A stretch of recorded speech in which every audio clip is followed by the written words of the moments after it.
You are now tuned into Shotgun Sports USA. Powered by Winchester.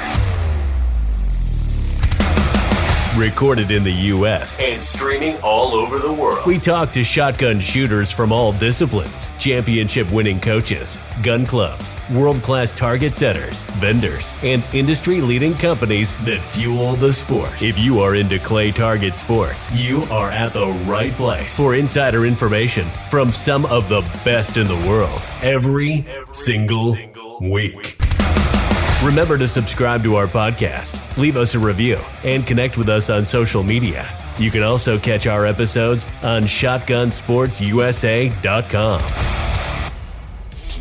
Being a brand name in the clay target industry, Rick Hemingway has said, "Have you ever noticed almost all major sporting events are being run by Pro-Matic traps?" Think about that statement for a minute. He's right, and you may want to consider that before making your next purchase. Rick is the largest Pro-Matic dealer specializing in individual and commercial trap sales. Rick provides skeet, trap, 5-stand, and sporting clays, designs, installs, and service. He also offers accessories such as solar panels, wireless release systems, as well as the hottest item on the market, the Claybot by Rainier Products. Visit www.backwoodsquailclub.com or give him a call at 843-546-1466. Castellani shooting vests are manufactured in Italy and internationally recognized by elite shooters as the most popular, lightweight shooting vests on the market. Castellani vests are especially known for their Italian styling and superior craftsmanship and quality, making them a vest of choice for all shooting disciplines. Ultimate Shooting Accessories is the exclusive supplier of Castellani vests in the United States. Visit ultimateshootingaccessories.com for more information and to place your order.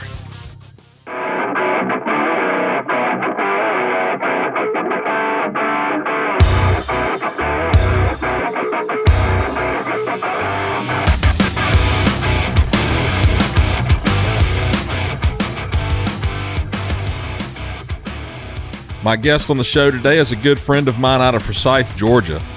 He has been shooting for a long time and is consistently in the top 10 at most of the tournaments he attends. He takes this sport just as serious as anyone does, and I look for big things out of him real soon. Please welcome to the show, Kyle Millwood.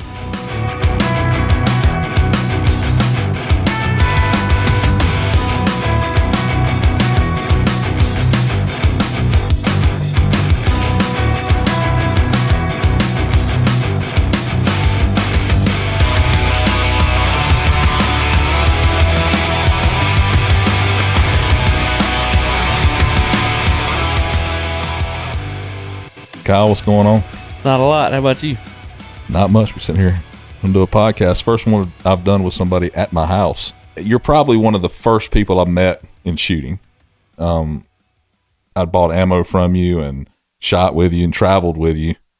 And I think it's 6 years or so now. Been a while. Yeah. We've done a lot. I know that if I ever want to go anywhere and I'll just know to call Kyle. Look, if I don't want to drive, I'll just call Kyle. He loves to drive.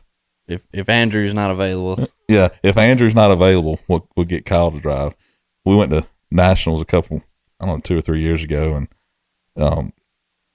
I think we left before the sun came up, and we got there when it was dark. So we drove all day.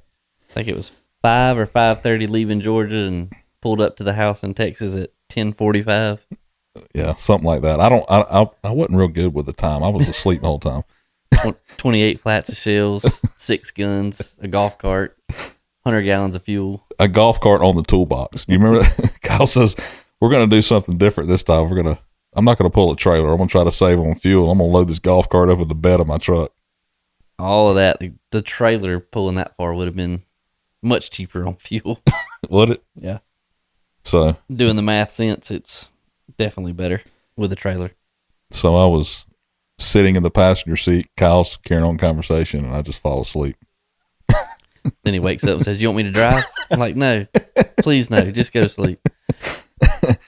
That's funny. So I don't think you're just another shooter in the game. I think you're probably more passionate about this sport than anybody that I've met. I don't know if I'd say anybody. I think there's a bunch that's. I said that I met in it. that I know. Yeah, I mean, you're shooting all the time. I'm shooting her there. I can hang out at the gun club and not shoot. I can hang out here and we can talk shooting. Just it's a true hobby. Yeah. You know, if you've got a day off, I know you're at the Meadows. Meadows is your home club. It's pretty much home. I mean, I do get some mail there. Well, I mean, it's if you're off and shooting, you're either there or somewhere. You want to be shooting if you're off. That's like that's your hobby. Yeah, no, I enjoy any version of it. Yeah. Lately is if I'm not at the Meadows for practice, I'm at Gator Creek. If otherwise, I'm at a tournament local or trying to get to any of the big ones that I can get to. Yeah. Then well, you only live what? How far do you live from the Meadows? 1.7. All right, so 1.7 miles from the Meadows, and you just got a house a few years back, and you bought it there just because it was close to the Meadows, didn't you? Yeah, more or less looking for that area between the Meadows and my shop for work. I got to pretty much go to both of them about the same number of times in a week. So, well, you've been involved. Well, I say involved with the Meadows for over 20 years. I know you worked there in high school. Is that right? Yeah, all through high school. 2 years of college, then went to the family business. So and talk about the Meadows back then. Like, how was it? It's definitely different. Day one, as several have said, you got hand traps and you got some, automatic or then was Laportes. Mm-hmm. You had to come up with some new stations or more stations for a tournament. You picked up a hand trap and went and put it and set it how you wanted it, and call up a couple of buddies from school and be like, "Hey, come run this thing for the day or the weekend." So if you didn't have enough traps, you would have to stop the tournament and move traps. No. Like just set, like now you would set a course. Well, the day before, week before, whatever. Mm-hmm. This thing was basically a sawhorse. You just pick it up and go set the target that way. I mean, you had to throw it in a straight line, and that was about it. Yeah, but you were a master hand puller. The first one I threw, or day one, I think it was Old Mulgee down in Macon. It was I want to say it was a double trap. So you had a meaty and a rabbit on it, and report pair. Got through the day, your hands are killing you, blisters and or maybe even, fingertips bleeding from, just doing it kind of as fast or as good as possible. And may have been, Robbie Purser, Gary Pryor, and some of the guys from back then. Tournament's over, they're like, we're fixing to come down here and shoot it faster than you can reload it and throw it. And, me being a kid, I was like, that ain't happening. I've been sitting here all day. I can keep them going.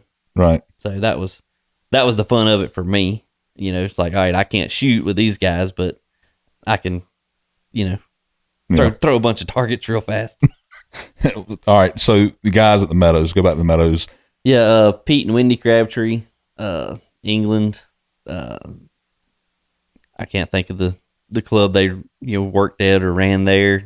I want to say they came back here either to New York for a couple of years and then moved to Nationals and helped run the San Antonio club or work there of some degree.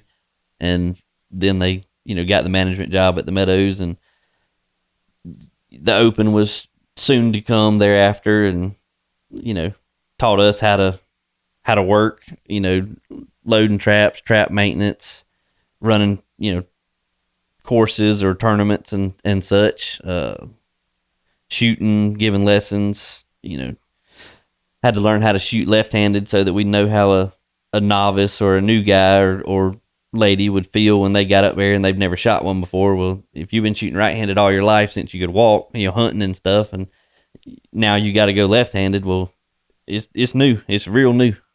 Yeah, I don't know that I've ever tried that. It would feel weird for sure. Very weird. Kicks a whole lot. Does it? Recoil feels tremendous. Yeah. I don't know if I want to do that then. So what this? I know stories you've told me about this guy that he's. I mean, and it was just in conversation, so you might not remember some of them you told me, but he was like a mentor to you, kind of, wasn't he? Like, I mean, yeah, I mean, that time frame, for me, teenage, school years, everybody's learning who you are, what you're doing, stuff like that, and we hunt and fish and all that, and that's the stuff he loved. I mean, the shooting was a job. He taught us how to do that, but he loved the shooting and fishing, or not shooting, but hunting. So that was, you got to go hang out with your boss, 9 to 5, and after that, you went to play. Go kill stuff, catch stuff. Just. Do you remember one thing that he taught you? Or what's the one thing is there one thing you can think of that he taught you that stands out? There's a lot of conversations that can't be said here, but I've had Gary Fitzgerald on. it might be there, but mainly, I mean, I learned to shoot from pulling lessons for him. So he would talk and do the lessons, and then me or my brother would sit there and push the buttons and adjust traps if needed and stuff like that. So, I mean, in a sense, that's how I learned how to shoot, was I watched what he was doing or letting the shooter do, and then listening to how he was doing it and saying it and all the above. Yeah. So, I mean, he taught me how to shoot. Yeah. You talked about your business a minute ago. You got a business out of, I guess it's Forsyth. Is that right? Right. You're in the login business. Is that what you call it? It's definitely how it started. Okay. Thinking 21 is when it's been earmarked, or the date that they say the company started in 1921, right? Not 2021. This year's a big year for us. So yeah, it was traditional logging. I'm the 5th generation to do it. 74, we went from putting trees on a log trailer as a log to putting trees in a chipper and hauling them to the mill as a chip. Clean chips would go as pulpwood and paper and stuff like that, and now it's went to a fuel wood chip. They burn in a boiler and create electricity or energy or heat for the mill to run the mill, and obviously they get green tax credits and stuff like that. Something that's always interested me, I've asked you about 100 times, is the chipper. Now, how big is this thing? So what happens is the skidder brings the trees up, right? Right. All right. And you load them into the chipper. Right. You've got most would know a track hoe or a log loader picks them up and sets them in the back of the chipper, and it feeds itself, into a drum with knives, and the rest just blows out the front. And this chipper's how big? This is what blows my mind. Not exactly sure. I would say it's low 40s feet long, 60 something thousand pounds, 1,100 horsepower, 1,050 horsepower. That's crazy. And it runs nonstop all day, every day. Yeah, it does. Unless it rains. Rain does not do it any good. Mud is not good for it. But yeah, as long as we can keep a truck there, it's running wide open. And this business was started by your granddad, right? Right. And then your dad, then you and your brother. Yeah, it's called, Millwood Brothers. It was my granddad and his brothers. Okay. And then his father-in-law got into it also. I think he was, doing the logging and in and out of it, but then he joined in or became part of it. And then that's where the 5th generation comes from. And then my dad started, in high school, basically. If somebody laid out of work, they'd go get him out of school to go cut trees down. And, when I got done with school, it was like, well, let's give this a try. We'd, grew up around it and played on it. And, now it was fun for 2 weeks, and now it's work. Yeah. But every day. It's unique. Yeah. Yeah. You having the experience in what you do for a living led you into doing a lot of work at the Meadows, which is pretty neat. What are some things that you've done there lately to help Dominic improve that place? They, Dominic and Eric and the Evans family were on board to add a 3rd course for, bigger shoots, more shoots, stuff like that. The new white course, we walked it and talked it and marked it out with ribbon and whatnot. So we went through there and cut out the course, or the timber that's my normal job. That I would call that phase 1. Mark Floyd, Bryce Floyd, they went in there as phase 2, cut out the bigger stuff that was, you can chip a lot in a chipper, but you can't put huge stuff in there. So they came in and did that, and then they had another, clearing crew come in and finish it up, dress it up, and plant it, and pretty much what it is now. Yeah, so if you shot the Southeast region, or even if you go to the Meadows, the white course behind the clubhouse is one they did, and it's actually I think I like it better than the other ones. Just I guess because it's different. I don't know why. Yeah, to me it's my favorite one. It's got a lot of terrain. To me, it's similar to Cherokee Rose. They've got a lot of terrain there, good stuff that you can't do in just an open field. Right. So yeah. I like that, and plus I've shot on the other ones for 20 plus years or been on it, so it's like, hey, this is a new toy, shiny penny, whatever you want to call it. Something new. So does having your own business, does that give you more or less freedom to shoot? I would say it depends on what's happening. I could be fixing to go to a shoot, say I'm going to a regional tomorrow and leaving at lunchtime. Well, tomorrow morning, if something big happens, in a negative way, or the chipper goes down and, I'm not making it that shoot. It's, it's all work then. That's the downfall to being the business owner or managing it or something like that. If you was working for somebody, it's like, sorry, see you Monday. Right. And that's, it's got the good and the bad with it. That would be the bad. I've missed a day or two of shooting here and there because of stuff like that, but I haven't had to drop a whole tournament yet. Yeah. That's a good thing. Yeah. Because you've been shooting better now than I've ever seen you shoot. You've always shot well, but it seems to me like you're shooting really, really good right now. What is that? What have you done to make yourself good as you are now? I think a lot of it is time frame.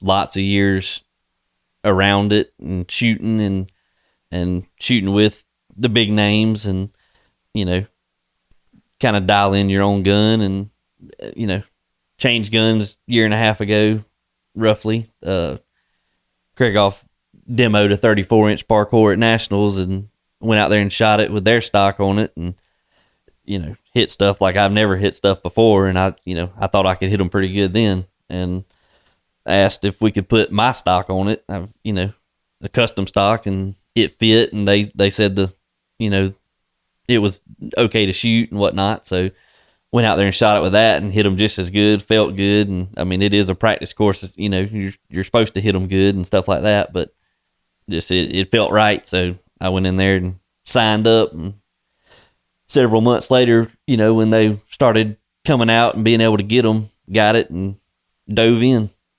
So I know you shot a Sporter for a long time. I think you were at Blaser before you shot Krieghoff? Yeah, when Blaser came out with the high rib, I shot it, I want to say for 3 years, maybe 4.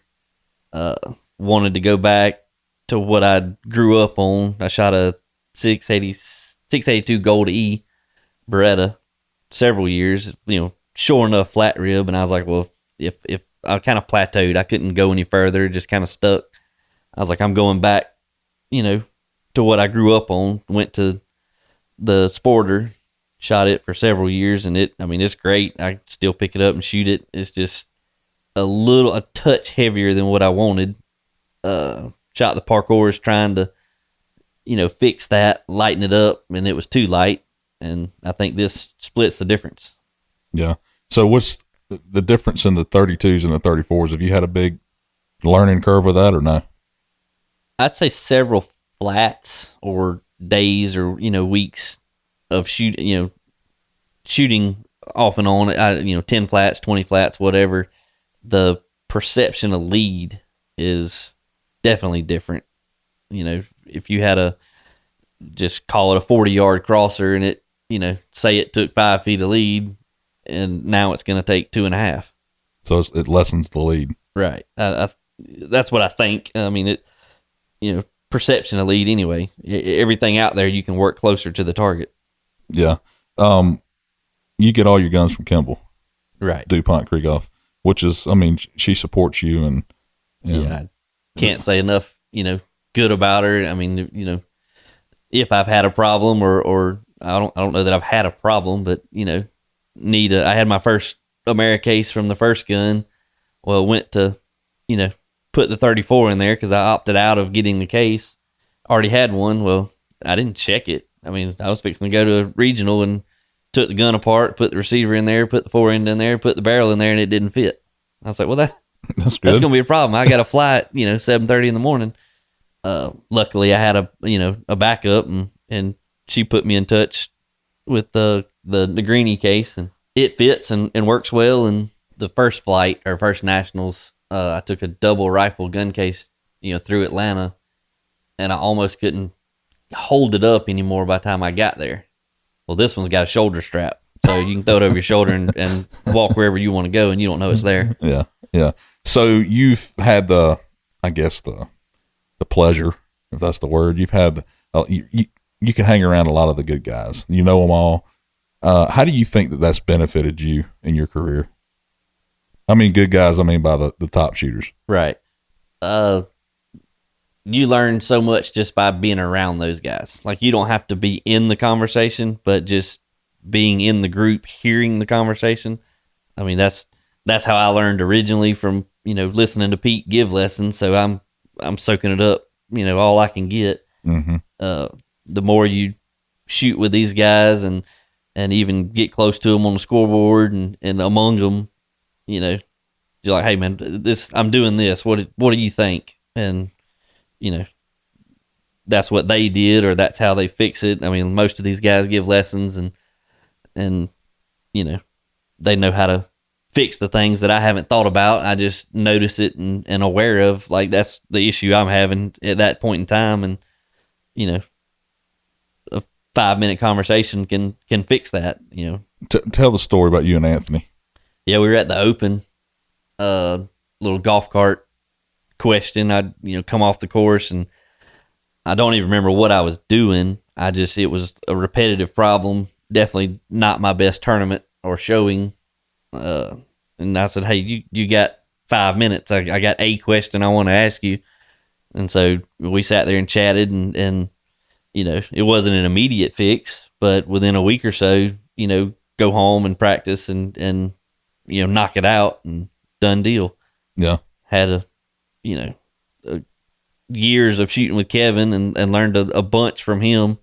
Can't thank him enough. I mean, I'd like to say we're buddies now, and I mean, you go eat here and there and hunt and fish and all that. And, even still shooting on the road again. The first couple of years shot with him, I didn't know what I was doing. I was just there having a good time, but I watched what he did and how he did it. And now I can do a lot of it very much like he does. His suggestion was, you can't take a lesson from a buddy. A buddy can help you, but you need somebody with a label of a coach. So, took a lesson or two from Zach and one or two from Bill, and shot with both of those guys several times. And, any of those, forward, that's my experience. If you're needing something, any of those are doing great. I mean, give them a call and they'll help you out. Yeah. Lessons are beneficial to anyone, in my opinion. Any skill level. I agree. Right. So no matter how good you are, getting instruction from someone can always help you. What are some of the things that you remember they told you? I could be wrong. My opinion, Zach is real big on the eyes. Let your eyes focus here. Let your eyes do this, and dial it in and pull the trigger. And I didn't understand that. I took the lesson with Zach, and I called him after the fact, so I'm not calling him out or anything, but I thought that was my first lesson. I thought it was a magic pill. You take the lesson, you go shoot your next round, you shoot 99 or 100 from then on out, and more or less hurt my feelings when that didn't happen. But I would say 2.5 months later, I'm at the Meadows practicing, and we're on the same station that we ended on, very different targets. And I'm just, thinking of what we talked about and went over, and it wasn't even the first pair I pulled there. It's just somewhere in the middle of that station. When I called pull, 100% of what he told me made sense. And it clicked. It was a light switch turning on. And, I want to say I called him. I might even text him. And it's like, all of that just happened. And just wanted to say, appreciate it. Yeah. To me, Bill is real good on the setup, maybe look, line, and lead or something along those lines is what he, says often. And shot the Northeast this year with him. Not a good station for me. And he's like, well, this is what you were doing. And after the fact, and I was like, well, I didn't have the setup, just didn't do it right. I got up there and tried to pull the trigger, didn't think at all. And sometimes you actually got to think about what you're doing. Yeah. That I don't do that ever. Like I never think about what I'm doing. You know what I'm saying? Right. Like, all right. So you're talking, I brought up Anthony a minute ago, and this is kind of what this means. When you get up there to a station that you were shooting with him and you turned around after you shot the targets, he said, you didn't do anything wrong, but you just didn't have a plan. Right. Yeah, that was So how did that go? Last station, second day. We ended on the tower at the Western, I believe. Tower right to left. If you don't look at it good, it looks like it's just crossing. Well, if you sure enough look at it and notice it, it's going up. Well, I didn't see that, but in my little read or diagnosis of it, I was like, well, I'm just going to let it come off the trap and shoot it somewhere in the air.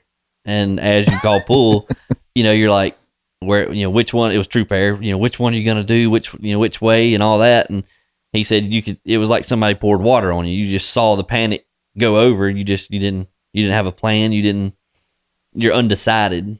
A lot of my misses are something similar to that. You just get up there and your mind changes right in the middle of it and doesn't work out. Yeah. Yeah.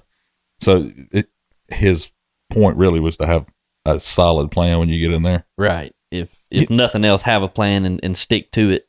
I have the same problem with towers. They're so intimidating to me. And I don't know why. I mean, if it was a bird flying across the sky, I think me and you both could hit it. Right. But when you get up there and it's a clay target coming off of a tower, reading that line to me, like you said, the target going up or the target coming down or going, whatever it's doing is so important to read. And I can never seem to figure that out. For me, I feel like until recent years, a lot of the clubs didn't have towers unless it was a big shoot. Now you got a lot of clubs that are starting to, get more towers or lifts and even build, structures to recreate that, and you can shoot them more now. I felt like nationals every year for a bunch of years, the towers kept me off of my goal, of shooting whatever the score may have been. I'd get to the tower and I'd panic. I hadn't shot a tower in 6 months, or there's no towers at the house. And, now the Meadows has got 2. I think Red Oak's got 1. Old Hudson's got several fire trucks, which is pretty neat to me. Mm-hmm.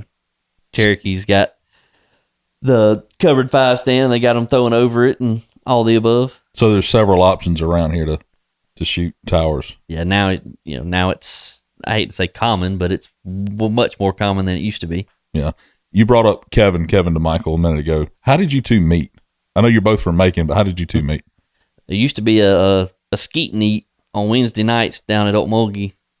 You go down there, you shoot 50 targets, a steak dinner, cost you $20. The whole thing was $20? Yeah. 10 to shoot, 10 to eat. Is that all the trophies he's got in his house? Yep. He's got about 650 trophies in his living room. And there's probably a box or two somewhere else too. He must have won every time he went. I'm pretty sure that was his goal, is to get all of them. But he must have. He's got a bunch of them. But we were down there, one day when I had the Beretta 682. I had the black chokes in the end of it just because they matched the barrel, and didn't want just a yellow or orange or green or whatever it may have been. The black was a 25 choke, and he pretty much, after a round, I'd missed his score by 1 or 2. He's like, if you ever get some chokes or start shooting chokes, you're going to be a threat. I'm going to have to worry about you. And I pretty much went home and ordered a set of chokes and started trying to shoot. So yeah, you've always you've always been a supporter of podcasts since we started. We started Behind the Break and, all the other podcasts. Why do you think that they help you? I sit in a tractor all day long, pretty much Monday to Friday. Get out to do maintenance on a machine. You're thinking about that at that time, but when you get back in it, it's like my job is basically me driving to the beach and back every day. So you could turn that on. For me, if I'm not shooting, I want to be. So if you turn the podcast on of any kind, some people like mysteries and other stuff. I like to listen to shooting. So I'm taking a lesson every time I hit play. And if I've already heard it, I'm listening to it again. And it, to me, some people, you can watch a movie and the 10th time you've watched the exact same movie, you notice something you didn't notice the first time. Right. So I've listened to all of them multiple times. And, when somebody comes to me, what's the, best thing I can do or a good starting point, I'm pushing to, listen to the podcast. That somebody on there is going to say something that's going to help you if everything doesn't help you. Which is your favorite one? Do you remember? Do you have a favorite one? Something that stuck out, still stands out as you ask. Will Hinton, I don't remember the conversation exactly, but dang, that was a long time ago. Way Will back. Hinton. Yeah. But I think the conversation was, golf carts going by or rangers sitting there with the air conditioner going or whatever. But he's like, if your mind's, behind the station, not in front of the station, then you're already messed up. Like, you're not going to shoot it well. Right. It was something to do with, you got to be in front, not behind. Yeah. And, that one sticks. Several just little things like that. I've got a list of them on my refrigerator that as I listen to them over and over and over, when something like that would stand out, I'd write it down, and then over time just, typed it up, printed it up, and, That's why I say you're not just the average clay shooter. Like, you take it serious. Like, this guy's got notes on his refrigerator about what he needs to do. For me, I can hand that or send that to someone, and, I'm not just telling them, hey, just go do this. I'm like, hey, this is what I did. This is what I do. Yeah. That's if you're having an off day or an off weekend, and, for me, I can go read that, and it's just kind of like a checklist. Like, did you do this or did you do that? Or, you kind of self-diagnose the problem, and then you go fix it. Yeah. So does golf carts or rangers running with the air conditioning on bother you? Not that I'm aware of. I've been on good days and you notice nothing. Bad days, you notice stuff that you wouldn't normally notice, but any constant noise doesn't bother me at all. I mean, some days at the Meadows when I practice, I leave mine running on purpose a foot from where I'm shooting because I want it to be there. I don't want it to bother me. It's it's training. I don't think that any of that bothers me. Like that noise, like golf cart. I don't care about that. Right. Here recently, I've started listening to music in at least one, if not both ears, while I shoot, and that drowns out any other noise that might be there, and some of the thoughts that as you're trying to shoot, you don't want there. Yeah. Just kind of a constant noise that is controllable. Yeah. Yeah. There's all kind of different things that people do to help them with their game. And if that's one that, if the noise bothers you, I get it. I can tell you this, if I pull up behind you and it's about 110 degrees outside, you're going to hear mine running, at least for a little bit. And I might cut it off if I need to, but, you've always been a huge advocate for what you use and believe in, the equipment you have and the equipment you use, you believe in it. You're not one of these guys that just goes buy something because you think it's going to work, Right. I mean, there's no better compliment or statement to me other than that's where I spent my money. Yeah. So, I feel like I work hard for it, put my 50, 60 hours in a week, hot, cold, just whatever's going on at work, dirty, nasty. Some days you just kind of sit there and coast, and some are terrible, but yeah, took me a lot to get it. And that's who I think I get the best bang for the buck for, whether it's a lot or a little, it doesn't matter. You want the best or what works best. Yeah. You're always putting social media posts up for these people. It's not, you've had the same set of Pila glasses since I've known you. You finally got you a new pair. I've always had to have a dark lens. Yeah. These new lenses that Pila's got, they've got I think I'm saying it right, with the chrome shift coating on the outside. Yeah. I've always had to shoot a 22 or a 10 or 18, something on the dark.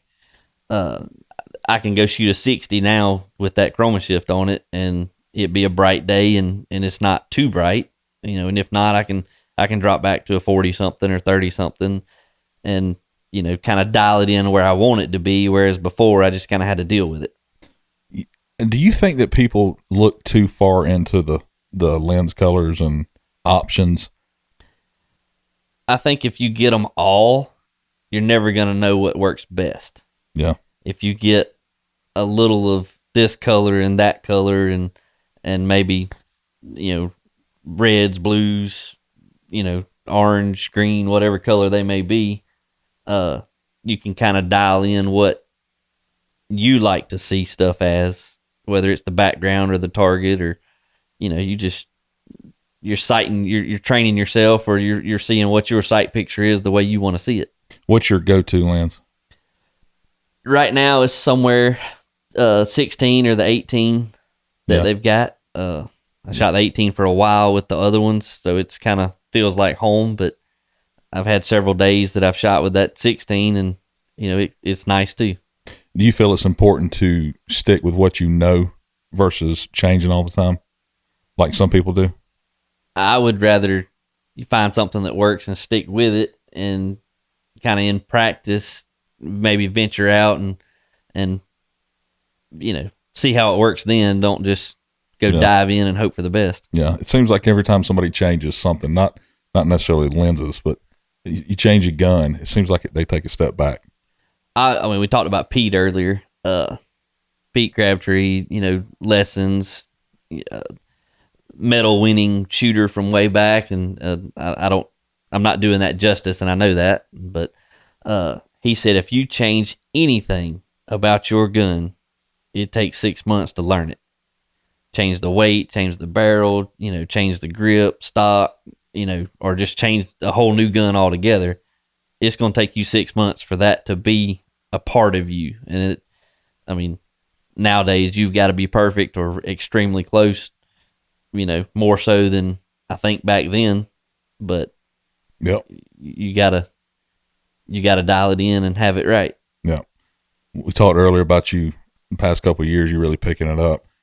You won the Heat Is On, which is a shoot in South Carolina? Rick shoot? Yeah, Rick at Backwoods. That was a big deal for me, 15, 20 years, wanting to win one, and, one days or charities and all that kind of stuff is shot hundreds. You've done everything. Yeah, those are great. Like huge check marks, but a 2-day was special. Something was bunch of names there, bunch of the, big names, and it's definitely not a regional, but it's, that one meant a lot, and great squad. Kevin was there, been shooting with him for a long time. So yeah, but you've been in the top. Like you've been in the top. It seems like every shoot I see you at anymore, you're in the top 10, which I think is awesome. Definitely. It's like definitely trying to be. Yeah. It's like, it's time. It's your time. You know what I mean? I hope I do. So you headed to nationals in a couple of weeks, and you think you're ready for that? I'm definitely ready to be there. Yeah. I feel good about the game, and even the Alabama this last weekend. Kevin won and Alex shot good. Shelby won the ladies. That was your whole squad. We had I want to say Dylan and Brian. I'm not totally sure on the last names, but yeah, we had a great squad. Yeah. No mishaps, no nothing. Everybody definitely shot good or okay. I felt like an off day, but I had the same specific issue, so it's easy for me to go this week or this weekend and fix it, or at least make attempt to. Yeah. What is your jab? Basically, the whole point's too far out in front, so you had a lot of quartering out, or what I would call a trap shot, and shooting in front of it. Yeah, well, when so anxious to go and not, drag it out, that as soon as that trap flinched, I moved, and bad habit, but when it moved, I moved. So you started in front, you stayed in front, you missed in front. Yeah. So there was no connection. It was just a guess, or kind of poked at it. Yeah, I still do have problems with that in quartering targets. I think they're easy to hit, but every time I go shoot one, it seems like I want to miss one. They're supposed to be easy to miss, or easy to hit, easy to miss. Yeah, that's right. So slow and steady works. Yeah, I mentioned earlier that I used to get my shells from you, and what are you doing now that it's so hard to find? You still have a stockpile that I can come get some from? Very minimal. To me, it's easier to buy a bunch of them at once, and you can kind of say you get halfway down the stack or the pile or whatever, and then it's like, all right, time to start looking again.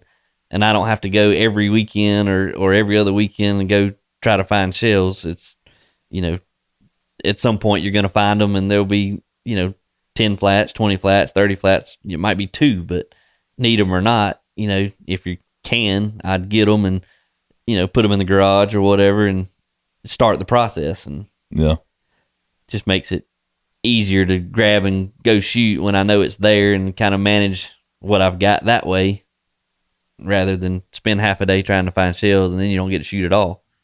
Yeah, but you're friends with Dominic. He's got a good business with shotgun shells in the Meadows. I'm sure he has stuff you can shoot there, doesn't he? He looks after me. I think, I've told him if something comes available, let me know. That way I can keep doing what I'm used to. For years I've bought a pallet at a time, and just, hell, somebody calls me up, you or whoever, and it's like, hey, you got 1 or 2 or 5 or what, like, yeah, come on. Yeah. It just makes life easy. It helps me out. It helps my buddies out. Yeah. Well, if you keep shooting like you're shooting, that someone's going to end up giving you some ammo. It takes a lot of it to make the practice go as it does, but yeah, that would be cool to me. That's a next step. Yeah. Sponsorship is a new word to me. Yeah. Well, you're always at the big shoots. You shoot with all the big names. You post on social media, and as much, if not more than anyone, and that's a good thing, and that's what they're looking for. So it's maybe someone will call you up. To me, it's cool that that's noticed. It obviously is needed. That's kind of what the sponsorship is doing by giving a product. But even my buddies that don't shoot, that lets them see a little bit about what we all like to do on the weekends. Right. And that's fun. Bear pelt, I would say, would be a first for me. They approached me and like, hey, we want you to give it a try and make sure you like it first, and we'll go from there. And so we made one up and shot it for a couple weeks, and talked, and I like it. I think it's great. It shoot it well. You can put anything you want to on it. It's a great vest. It's cool. It's light. I don't, I'm probably butchering that up a little bit, but it's that's where I spent my money. So I would recommend that somebody else do the same. Something else people may probably don't know about you is you're on the GSCA board. That's a new thing for me. That's the only place I haven't been or learned about the sport. So, if they say you can't fuss about something if you don't try and fix it. So I might have disagreed with a thing or two, and I was like, well, that being said, I'm going to try and get on there and do what I can do to make it better or keep it going, or, whatever you want to say or do. Then that's part of the process for all these big shoots, and Georgia's growing, and lots of youth teams and shooters and tournaments going on, and just wanted to kind of see what the other side of it was and help do that. Play your part, right? definitely trying. Yeah. The clubs in Georgia, from where you're at, there's 5 clubs within a hour drive or so? Yeah, it's 5 or 6. Okmulgee's kind of trying to build back up to what they once were, but you got them, the Meadows, Red Oak, Cherokee, Old Hudson, Gator Creek. Savannah's not that far, really. Yeah, Savannah's, I turned twice and I'm in Savannah. It's just 3 hours in between or 2.5. Yeah. So, a lot of people don't have that luxury. No, people tell me that all the time. A guy I met at a shoot, Brian Baines, he's in Alaska. He bought a house here for his summer. Well, summer for him, winter for us. Yeah. Just to be able to do that. He's like, that's unheard of. That I don't know of that anywhere else. Well, they're not just clubs. They're really, really good ones that throw really good targets. Eric Dorsey setting targets, and the club owners around here are just for sure they're really good. Eric's setting lots of stuff in lots of places. Gator Creek being one of them. Alex and Trey, set them every 2 weeks, and Eric's the other 2 weeks. So, or bi-weekly might be the better way to say that. Alex sets targets. Yeah, some good ones. Does he? Yes. They're having their member shoot this weekend, aren't they? I think they're calling it the Gator Creek Classic. So you're going to that? I'm planning to be there as soon as they'll let me. Who, as far as a target setter that you shoot on a regular basis, whose targets do you like shooting the most? Or can you even answer that? I don't even know if you can. I like shooting something different. I get to shoot Eric's stuff a lot. It's, can't say anything bad about it. I like Eric's targets. Oh, I do too. Love them. Some people, I'm lucky enough that I shoot them all the time, so I don't have to learn anything at a new place. Now, that's not saying he doesn't have tricks up his sleeve, because he will get me everywhere I go. But he will. I like his targets. I like Rick's targets. I think they're fair, and that's the big thing. Like, no matter who you are, you can see it, and if you can see it, you can shoot it, or at least have a fair chance to shoot it. Right.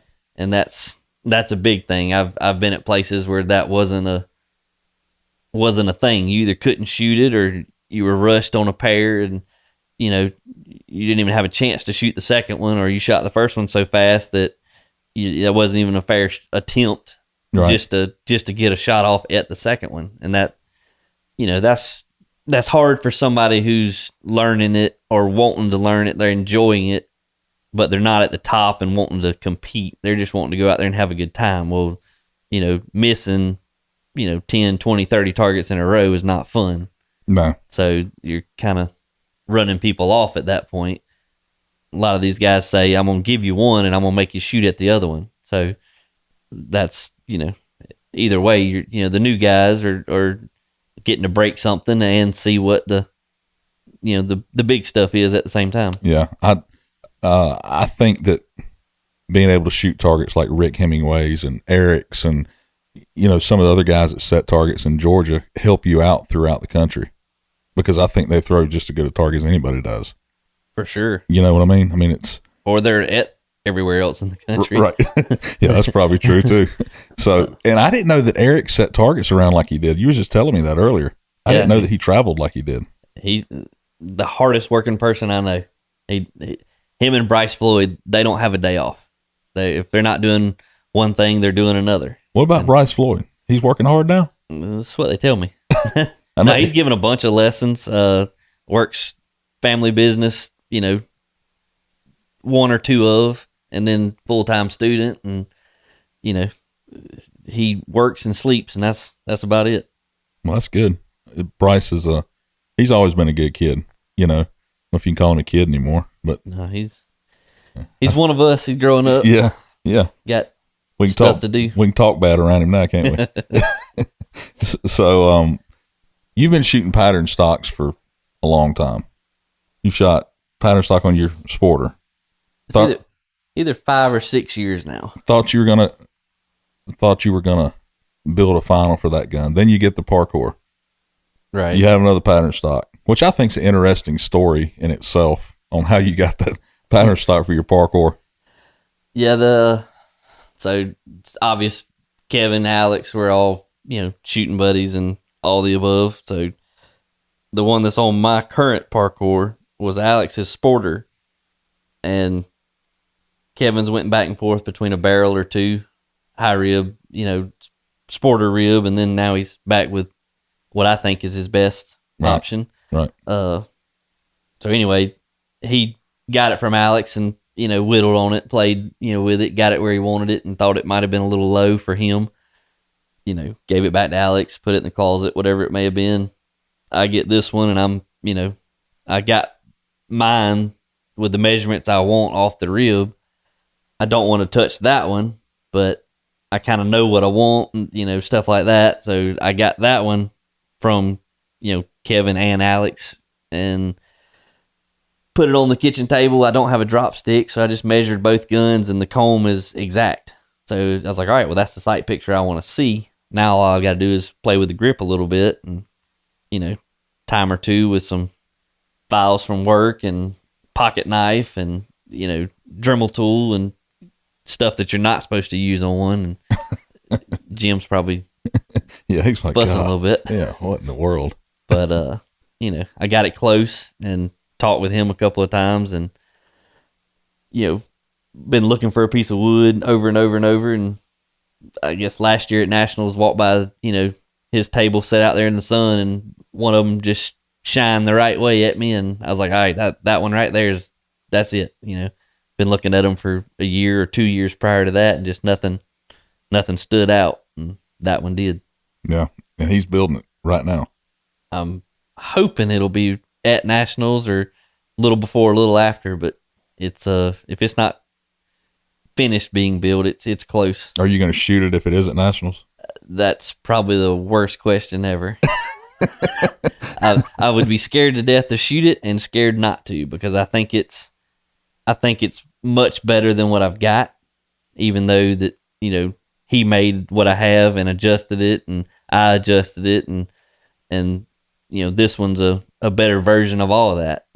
Zach was the first one that told me to get a pattern stock, and he said every time you do it, it's going to get better and better, and you'll know how you want it to feel and look, and all the above. And this will be the third one that I've, I guess, stock I've made, and even though it's not a pattern, it's still something being made, and I think it's the best one yet. Yeah. I remember, was it Nationals a few years ago? You had a pattern stock done at Nationals, didn't you? Yeah, that was the sporter. And you shot it at Nationals. You had a stock made and shot at Nationals. Yeah, I think we got there a day or a half a day early, made the stock, and I don't know if I started at 8 o'clock on Thursday or 10:30, but the next morning we were shooting it, and we started learning right then and there. Yeah. So when are you going to Nationals? We mentioned that already. When are you getting there? Flying out Wednesday morning and start shooting Wednesday afternoon. Leaving on Sunday afternoon or Monday morning. Unless we shoot real well. Yeah. Hey, there's a chance. That's always the hope. Do you think they're going to do the shootouts or the shoot-offs this year, like the Top Gun and the North versus South? I have heard they're doing the Top Gun. Maybe going to have some new names. Not sure. Probably. Who's supposed to know what, but to my knowledge, they're having that. I haven't looked at the itinerary or the schedule to see what's actually happening out there. I just know if I get there Wednesday, I can shoot till Sunday, and then it's back to work. Before I let you go, we got to talk about one thing, and that is you may be one of the biggest make or break champions in the whole country. Every make or break that I go to, you're shooting it. Well, you need to start going to some more, because I don't go to a lot, but the ones I do, these last few hadn't went too well for me. But I'd say the first half of this year and the end of last year, I got in them pretty regular. All of them. That was kind of my goal, was to, definitely go shoot and try to shoot well, but get in the make or break and learn and feel what a shoot off is like. Where if and when you get there on a main event or a big tournament, it's not a shock. There's no anxiety. You done been there. You done shot against most of these guys or some of them. Right. And, it's just another day shooting clay targets. Yeah. When was the last one you were in? The last big one you were in? I think it was at Anthony's. You got to the finals at that one, didn't you? Right. I got down to me and Corey. I think he was the only one that I hadn't ever shot against or shot with. And I felt like I was shooting good, felt good about it. Got up there, fist bump, shake hands, whatever it may have been. Started loading the gun, fixing the call pull, and, when Corey shoots, he starts kind of digging in and getting low. Well, the lower he got, the more it just worked on me. And, after a couple of pairs, I was like, well, this is already, over. But yeah, at that point, try and salvage something and learn something from it and shake hands when it's over. But yeah, I've brought this up to you before. Every time you miss, you laugh. I had to train that in early on, just like a bunch of the young kids out there doing it. Your first reaction is to get mad. I missed, and several people have said it. The hundreds are rare, so missing, you gotta be okay with missing. Yeah. So I just kind of made a conscious effort that instead of get mad and let it change things, in your mind or be intense or something like that, just laugh it off, shake it off, and notice the mistake and try and fix it. Yeah. That's if you ever go by Kyle and you see him laughing, he missed, because it happens. When he misses, he will laugh every time, and that's good though. I mean, it's it shows everybody that you can miss and still be a competitor at missing. Well, that it's still fun at that point. Yeah. Nobody wants to. Don't get me wrong. I've still been there, done that, and it won't be the last time. But you go around a course and everybody's mad and not talking and just angry. It's not the same game as if everybody's talking and chatting and smiling and having a good time. And yeah, you get done, day's over and shooting, or let's all go hang out and chat about it. That's right. Well, what else you got going on? Anything else?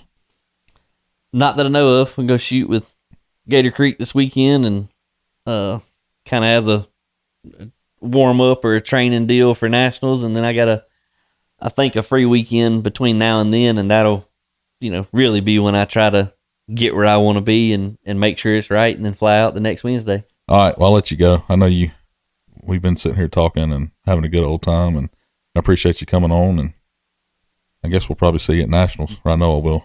Definitely there. I'll try and get you to shoot Saturday. We go Gator Creek and do it up like we did way back when. Yeah, that'll be. I might do that. Trey talked to me about that the other day, and I know it'll be fun. You think I can shoot skeet chokes there? You can shoot them, but it is I guess what they're calling the club championship. I'm sure there's going to be something big somewhere, but you put a skeet choke in the right place, it'll break them. That's right. All right. Well, I'll probably see you down there. All right. Well, I appreciate you having me on and having you in the house and all the above. No problem. We'll see you later. All right. Thanks.